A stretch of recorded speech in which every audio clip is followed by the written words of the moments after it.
Airtech Soldier here, and I'm back to talk about Star Trek Strange New Worlds, Season 2, Episode 8, and my thoughts on this episode. I enjoyed this episode and hated every minute of it.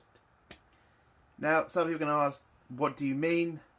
I mean, this episode literally shows what we missed out on a Klingon Federation war.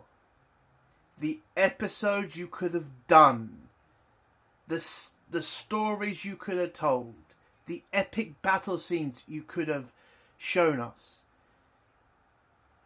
I mean, my fucking God. If Discovery had just been about the fucking Federation Klingon war, that would have been a successful series. Not what it is now, which is a fucking joke. And that is why I am pissed off right now. Absolutely fucking pissed off. Because I feel nothing about the war between the Federation and the Klingon Empire. Absolutely nothing. Because these idiots who writ this show and Kurtzman's fucking trick just don't understand. Just saying a war. I mean, for God's sake, we had this. The blueprint was there. Star Trek Deep Space Nine. You literally just had to copy that. Okay? Just, it pisses me off. Because it was such an easy win. An easy win you could have had with Discovery. But what did they do with Discovery? We're just going to focus on Michael Burnham and her fucking feelings and bullshit. Oh, God. I don't know. It pisses me off. It pisses me off to no end at what we missed out on. And how they absolutely fucking ruined that war. There's no point showing us, clips of it. Because it's never going to be as emotional or as... We can't really connect with it if we're just seeing from the back. Anyway, let's just talk about the episode now. I know, sorry, I went on a rant. But still, how do you fuck it up that much? One season, Discovery. One fucking season for the most important war the Federation has ever fought. One fucking season. Fuck you, man. But overall, I liked the episode. Okay, I did. I think it's a good episode. And, Joseph, the Doctor, I think this has got to be his best performance. I mean, it showed him at his lowest. It showed how, what he went through in the war. And I think, yeah, that's one thing you can give to Strange New Worlds. It explores all of the characters, all of their flaws, all of their triumphs. They don't just waste time with a couple of characters. And again, I've got to give them credit for that. But there are problems to do with the Klingons in this episode. Because it looks like Strange New Worlds is just going to completely ignore the Klingons. Completely. Because in the flashbacks when we did see Klingons, they weren't Klingons. So are they just going to forget about that period? I mean, I'm all for it. I wish they'll just get rid of everything from Kurtzman. But I don't think you can do that. Because they were there. The Klingons, those ugly fucks. You can't just ignore that. And just pretend like fans are just going to forget it. Because we're not going to forget it. Because it was so fucking stupid. Ugh. And also, I didn't really think the person playing the Klingon... I don't know. I've seen better people play Klingons. And yes... It did an okay job, but I think it could have been better, personally. But yeah, I'm just annoyed. Again, there was so much potential with a Klingon Federation war. So much you could have done with that. And we get one fucking season of it. Because we had to focus on Michael fucking Burnham. Fuck you. Oh, and I also am a bit pissed because Paramount got my video deleted when I was covering all the trailers from San Diego Comic-Con. Or the Comic-Con thing. So, yeah, I'm also pissed off about that. So, let's get into the ratings now. This is the strongest episode of the season, so I will give it a 7. 7 out of 10. I did enjoy it. I enjoyed the backstories, and I enjoyed seeing a little bit of the fucking Klingon Federation war. So, let's go to spoilers now. If you do not want to hear spoilers, leave in 3, 2, 1. So, the episode is about a Klingon ambassador who is being sent for the Federation to go, sort out some diplomatic shit. I don't know, to stop a war, actually. A bunch of planets have decided to make peace with each other. They want the Federation to delegate, and so the Federation are sending their best ambassador to sort this stuff out. And the Federation's best ambassador turns out to be a general called Raf. A Klingon general who's done a shitload of war crimes against the Federation. And so the Enterprise is sent to collect him. Pike has been ordered to escort him to the peace negotiations place. And now Pike, as we all know, was not involved in the Klingon Federation war, so he's not as bothered about this general as others on his crew. And so he understands that this general coming aboard the is going to create a lot of friction between certain members of the crew who did fight in the war. So, when the ambassador beams aboard, he's greeted by, a welcome party. He gets to salute and he asks about the whistle that's used, and Pike just tells him that it's an old Earth custom. Apparently Enterprise is the only ship that does this. Okay, and yeah, he tells him about the whistle. So the ambassador asks to see more of the ship. Pike agrees. They head up to the bridge where Erica, being a veteran of the war, isn't exactly happy about the general being aboard the Enterprise. She thinks he's covering something. She thinks he's she thinks he's lying, that he's going to turn the Federation first chance he gets, and even if he isn't, he's still the butcher of Jagal. So, kind of weird he's the ambassador for the Federation. Anyway, Uhura's trying to defend him and say he's changed, he's works for us now. He's done all this peace deals with the Klingons and other species, but Erica isn't really having it, and then calls him a butcher, and the ambassador turns out to be on the bridge, and Pike's kind of a bit annoyed because he's been ordered by the Federation to make the ambassador feel comfortable and not to rock the boat, basically. But seems like the ambassador understands that a lot of Federation people are not going to be exactly happy to see him, so he kind of just shrugs it off and says, let's go look somewhere else on the ship. Pike takes him somewhere else. They head down to the bar area where we do get a bit of a problem, which is apparently the Enterprise has replicators. I don't know if this is law breaking. I don't remember the original series having replicators. And I do remember, though, they did say the Next Generation that it was kind of their thing and not the original series. I'm not sure there, so this could be canon breaking.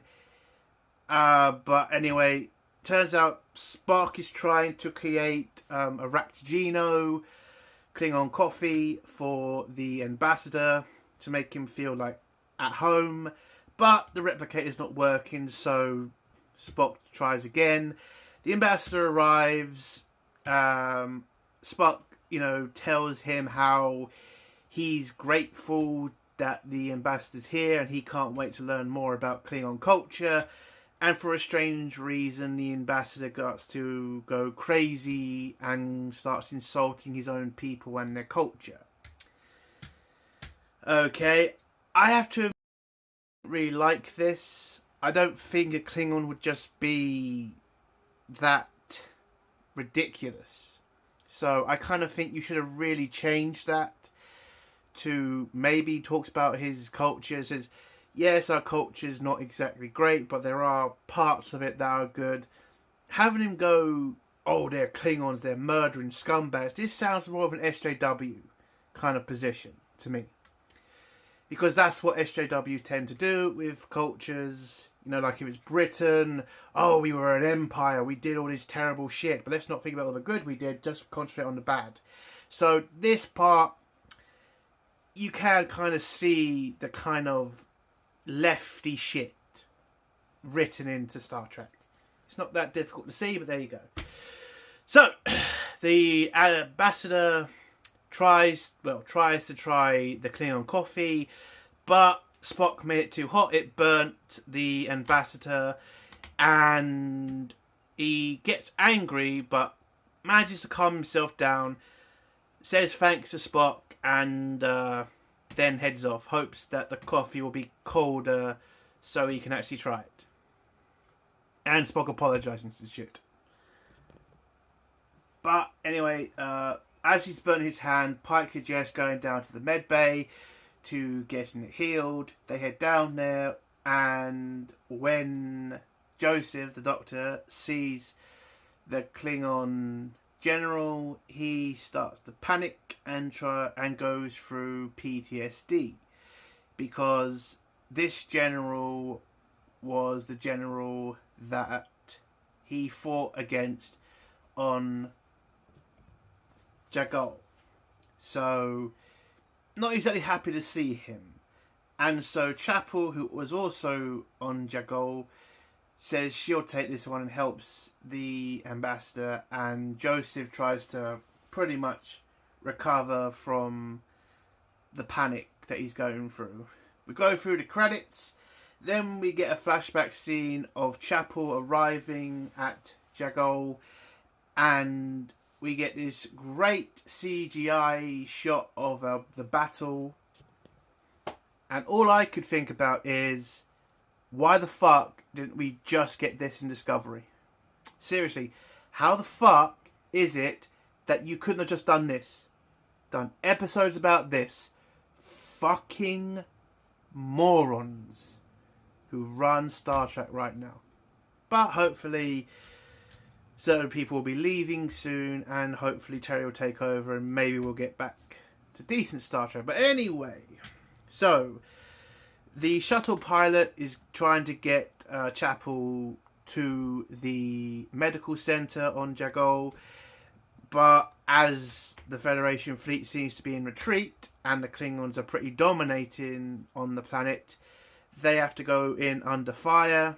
So Chapel is transported to the base, where she is then introduced to Bob, who is Clint Howard. If you're a Star Trek fan, you know who he is. Original series, The Baby Who Could Talk, basically that. So Bob, I think his name is, he is the first, he's the head medic. He's in charge of the base. He takes Chapel through the base, pretty much showing her around, telling her what's going on, how they're running out of supplies because the Klingon Empire is kicking the crap out of the Federation, basically, and they're running low on supplies. And he also tells Chapel that she's been given a battlefield promotion to head nurse because apparently the one they had died. So, yeah, she's now the head nurse on a base that she's just gotten to. She then asked to talk with the head doctor to try to see what else they need. She also asks about the supply issue, and Bob pretty much says to her, yeah, we have nothing. Everything we try to ask for from the Federation takes too long to get there, and even if it does get there, the Klingons are probably going to destroy it. So they also have to wait for a Federation task force to get through to them to give them emergency supplies. At least that's what they're hoping for. But before Chapel can get settled in, the transporter gets activated because more wounded are arriving from other parts of the planet. Chapel then has to start getting them all ready for surgery, or at least who can get to surgery, because they have to do triage to make sure that the people they can save, they save, and the people they can't, well, you know, in the military, it's kind of like, you can't really do anything with that. It's kind of just accept your fate, make them comfortable, but if we can't save them, you can't waste time. So that's what Chapel does. We then see Joseph run over, and he starts to do triage with the wounded. So yeah, this is basically how they both meet on Jagol, and yeah, so they're both veterans of the war, and they are both not exactly happy to see Ambassador Ruff, whatever. And what really annoyed me again about this episode is it was actually really good. It really was. It was interesting. A scene where we see, you know, the Federation in a war, doing triage, dealing with the Klingons, having to. Do you know how many stories they could have done with that? The epic battles we could have got, the storytelling. Jesus, how the fuck do you fuck this up? That's why I don't like this episode, because of the potential that this one episode shows you could have done with Discovery, but you didn't. It's because we had to be super fucking focused on fucking Burnham. It pisses me off to no fucking end of what we missed out on.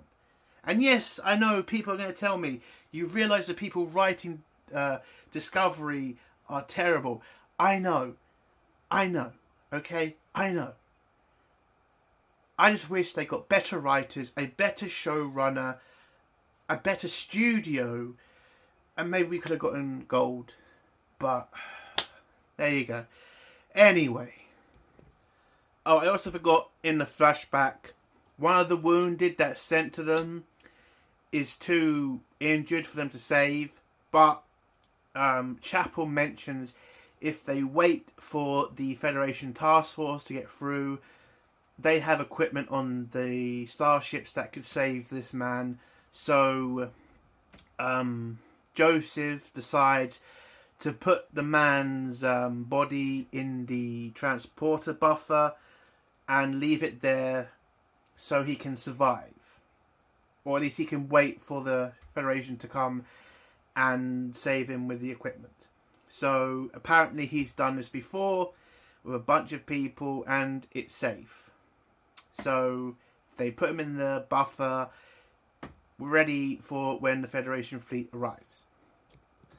So we go back to the present, where Joseph is in the sick bay trying to fix a computer, and then Pike arrives to ask him to get him some some food for his kitchen, because he's having a party today So I'm never going to be happy with the whole Pike being in the kitchen every fucking episode. And somebody said to me, wasn't Sisko a chef? Sisko was a chef. Sisko was apparently a great chef. Did you see Sisko in every fucking episode in the kitchen?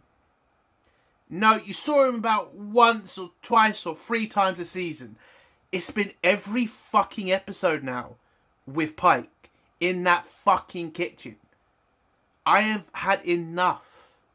Okay? Fuck off with that shit. Because you all know why he's in the fucking kitchen, but nobody wants to say it. Because you want to make him a woman. Oh my god. It is so fucking transparent. He's always in the kitchen because that's what you think every fucking man thinks of a woman. It's like, Jesus Christ. I'm sick of it. I'm fucking sick of it. I want to see him as a captain, not a chef. Anyway. But as Pike is having a party for the ambassador, he wants to invite Joseph and other members of the crew. But unfortunately, some of the members of the crew he wants to invite are veterans of the Klingon Federation War. I don't know why I keep saying Klingon Federation. Why don't I say Federation Klingon War? I don't know. It sounds better. Anyway, yeah. So he wants to invite them. And apparently it's orders from Starfleet. Because they want the ambassador to feel welcome. They also want it to go around the fleet. That apparently veterans are happy with the ambassador being an ambassador of the Federation. Even though this is obviously going to go wrong and something stupid is going to happen. How the fuck do you do that? Oh yes, that's what we should do. That would literally be like why? Why would you do that? It is why do you need the ambassador to do that? Or these people to do that? Nobody's going to be comfortable. Well, the ambassador apparently was. But none of the Federation crew were ever going to be comfortable with this.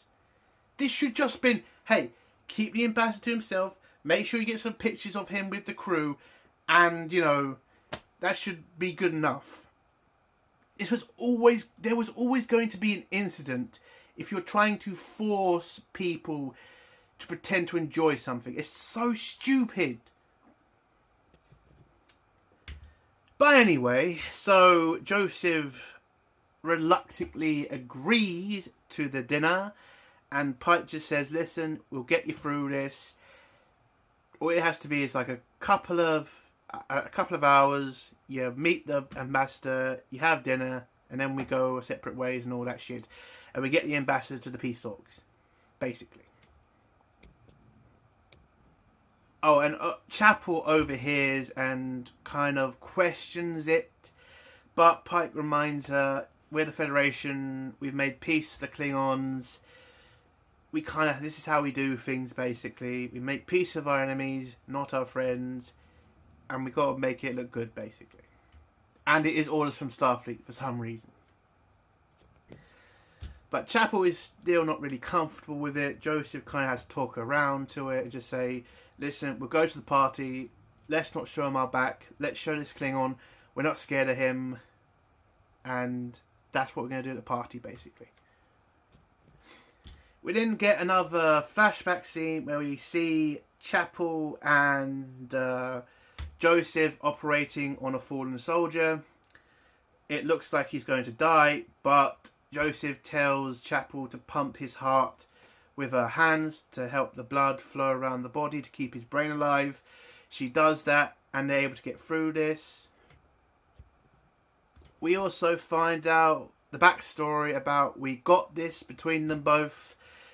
They apparently did this with each other when they were operating during the war to show that they trusted each other, to show that they believed each other. And I thought it was kind of good. Again, you're the military, you kind of have to do stuff to get through shit. By the way, I was never in combat before anybody tries to say I'm trying to take that. No. I'm just saying training, shit like that. It kind of just reminds you, like, you're doing something hard. I think everybody can understand this. You're doing something hard, you're trying to get through it. You say some words to yourself, or you talk to a friend. And I thought it was good. So, yeah. Again, I enjoyed the flashback scenes. They were really good. And anyway, they manage to save the patient, and they get a team in to pretty much fix him up. We then go back to the present again, where we see Erica outside the party, not exactly pleased to have to be dealing with the Klingon or having to go to the party. She's kind of, again, still pissed off about the war. Doesn't think she should be eating with a murderer in her eyes. But Joseph tells her, listen, none of us want to be here, but we have to do this. We are the Federation. This is apparently what we have to do. Just grit your teeth and get through it. And apparently there's jambalaya made by Pike, so apparently that's enough to get her to just get in there and join the party. I know it was the talk that Joseph gave her. I know the food was just a little joke. Just saying, it was kind of stupid. Anyway, so they go into the party where the ambassador's talking about some random shit. Chapel's also there with Spock, still not comfortable with the ambassador. She's kind of getting pissed off about him talking about stuff. She wants him to change the subject about how great he is, because, again, she was at Jagol. She knows what type of person he is, so it is weighing on her a bit. So Spock goes over, gets him to change the subject, and he does. So they all sit down to dinner. But before that, we did get Chapel and Joseph having a drink with each other, basically reminiscing about the Battle of Jagol. We then get a flashback scene where we see Joseph with the man that Chapel and him saved by pumping his heart with her hands. Turns out he was a soldier, Starfleet security.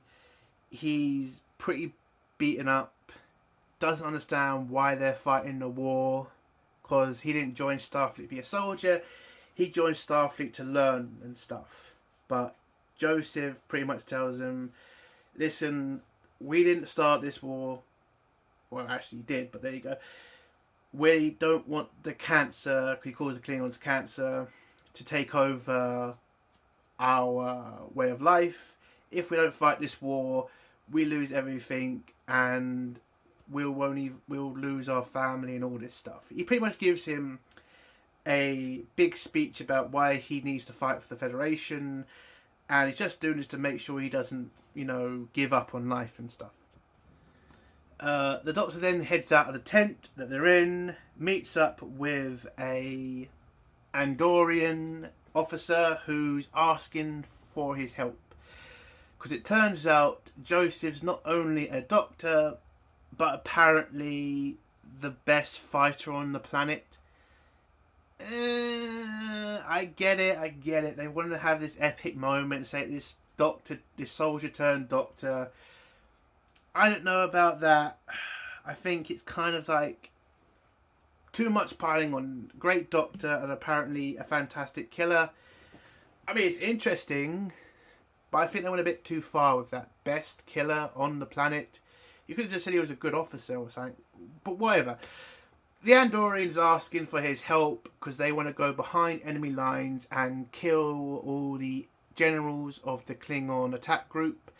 Because if they knock out their command structure, then hopefully the Federation can then start destroying their forces. So pretty much cut the head off the snake is basically this Andorian's plan, and he wants Joseph to come with them to do this attack. But Joseph's not a soldier anymore, he's a doctor, he doesn't want to kill anymore, he wants to save people's lives. So the Andorian knows he's not going to get him to be able to fight, so the Andorian asks for a drug that he's created that apparently makes people stronger and faster. But apparently Joseph doesn't want to do this because it's dangerous for the people who use it. Okay, I kind of think this is one of the dumbest fucking things in the episode. You're telling me you have a drug that could help these soldiers fight harder, fight stronger. I get it. He's a doctor, and this could probably hurt a lot of the people who are using it. But they are fucking dying, Doc. They are getting pulverized by the Klingons. Oh my god. Like, I get it, but come on. You have a super drug and you're not giving it to these soldiers who are dying? I mean, this could probably save a shitload of lives. I get it's a dangerous drug to use, but a lot of these soldiers are going to die if you don't. So, I don't know. I kind of think maybe you should have weighed the options a bit more. But he doesn't want to do it. So, the Andorian pretty much gives up. He heads back in the tent, and then we go back to the present at the dinner, where the Admiral starts talking about his career with Starfleet as an ambassador, you know, talking a load of shit. But the ambassador does mention the Battle of Jagal. He calls it a battle. Apparently Starfleet call it a slaughter. But he says that battle changed him, and you know that's why he joined Starfleet, because that battle, apparently the Klingons did a bunch of war crimes that he just didn't agree with, and that's where apparently he got the name the Butcher of Jagal. Oh, that's going to be funny later. And Joseph says that the war changed a lot of, well, Jagal changed a lot of people because he served there himself with Chapel. This kind of, well, doesn't confuse the Klingon. It kind of puts him on edge a little bit, somebody from that battle. But then he sees an opportunity here and tries to talk with Joseph about the war, but Joseph's not really having any of it. He doesn't want to talk about the war. And then we get a great scene from Erica, who actually challenges the ambassador. Says, do you know what your Klingon brothers used to shout at us before they attacked? Which was, remain Klingon. And then she starts saying it in Klingon. Again, that's how you fucking do it, by the way, writers. Because you don't need to have the Klingons talking fucking Klingon. You can have it in a little bit of scenes. You can have them say that this is how you say it in Klingon and shit. It's not endless fucking scenes with it. It's just stupid. What the hell was the point of that in Discovery? Another fuck up from Discovery. Thank God we've moved past that shit. Anyway, so Erica's not exactly happy. You know, she fought in that war. The Klingons, you know, did a shitload of terrible things during that war, and she just can't stomach this dinner anymore, so she leaves. Chapel pretty much uses this as an excuse to get out of the dinner and tries to, you know, see if she's okay. And I just gotta, in this scene, you had Erica, Chapel, and Joseph, and they were acting great. And Pike, I don't know, man. He just seems kind of like a side character through most of this series. I mean, I just didn't give a shit if he was in the scene or anything. I mean, I really didn't. I'm not saying we need the whole Michael Burnham treatment where he needs to be the focus every episode. But it would be great if it kind of felt like he was an actual lead character and not just a side character at some times. That's all I'm saying. Anyway, Pike tells Joseph to go after Chapel and to make sure Erica's okay. And before Joseph can leave, the ambassador grabs him, mentions the fact that Arn told him about the martial arts practice that she and him do together, which is Klingon, apparently. But he wants to do some martial arts with Joseph. And Joseph says he'll see if he's got free time and they'll do some stuff. I mean, they'll do some training with each other. We then get another flashback scene where we see the same Federation soldier that Joseph saved, you know, pumping his heart. Again, he's questioning the war and everything, and then we again hear, Joseph give him a rousing speech about why he needs to fight for the Federation and what's the point of the war, which he's going to regret later. But apparently this works, it calms him down, it makes him feel a lot better about himself, and a lot better about himself. Again, the guy, he's in the middle of a battle. It's going to wane on you. And if he's going to die, he wants to know it's for a reason. So Joseph's just trying to be there for him and help him, basically. That's what I'm saying. Anyway. But Chapel is at a briefing about the attack plan that's about to happen. Apparently the Federation have got a special ops unit ready to assassinate the generals of this Klingon attack group. The special forces are going to go in, but they need a distraction from the Klingons' army, so they're going to do a full frontal attack on the Klingons' bases and defences to distract them, so the special ops teams can get in there and kill the generals. So these special forces units have come for cannon fodder, basically. So these men that have just been healed up are about to be thrown at the Klingons as a distraction so that they can win this battle. That is fucking cutthroat. Like, fucking hell. That is so interesting. Why couldn't we have got this in season 1 of Discovery? But no, we've got to concentrate on Michael Burnham. Anyway, Joseph is not exactly happy about this because the amount of people are going to die. But apparently now the Klingons have started to kill anybody who's not Klingon. That means not just Federation officers or soldiers. They've started to kill civilians. And now the Federation's pretty much desperate to stop this. So they need this plan to succeed. So they need soldiers to send at the Klingons for the distraction.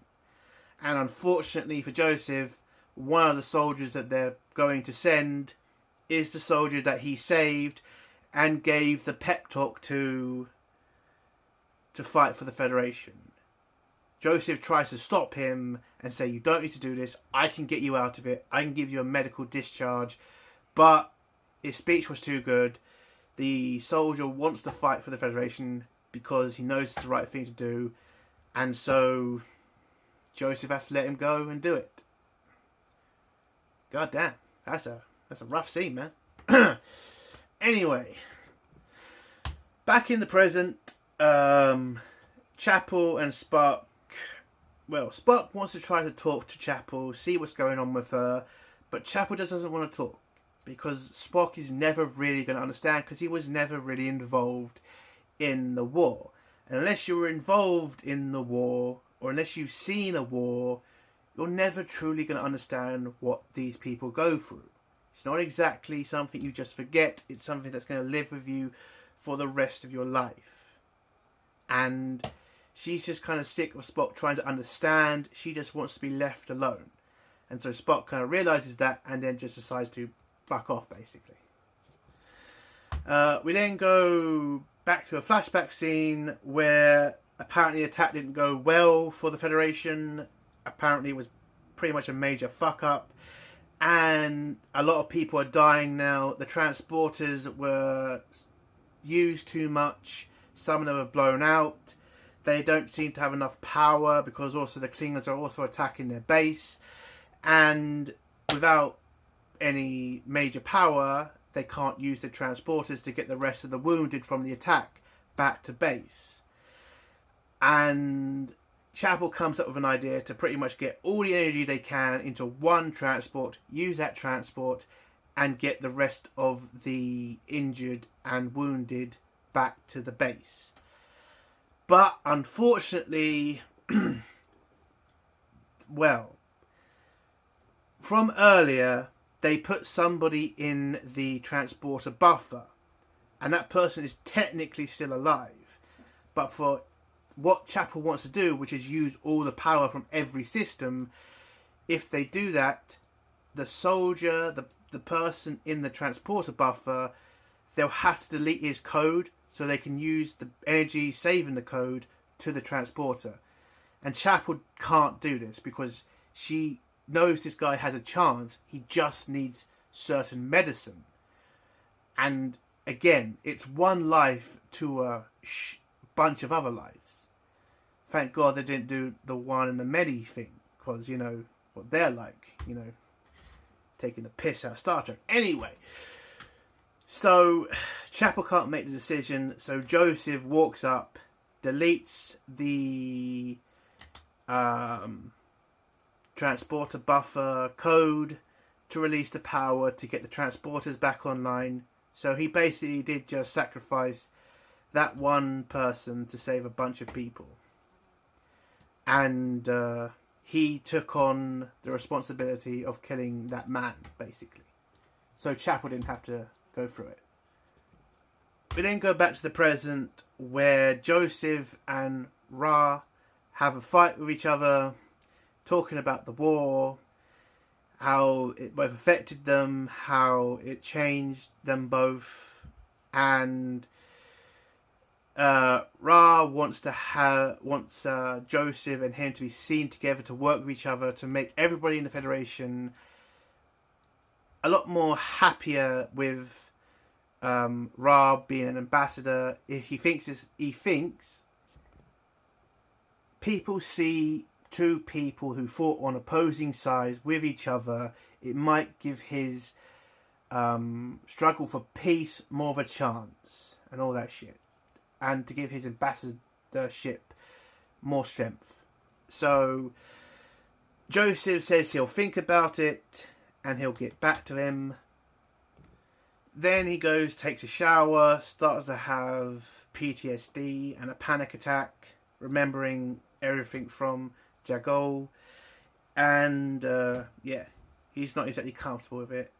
We then see Una and Pike.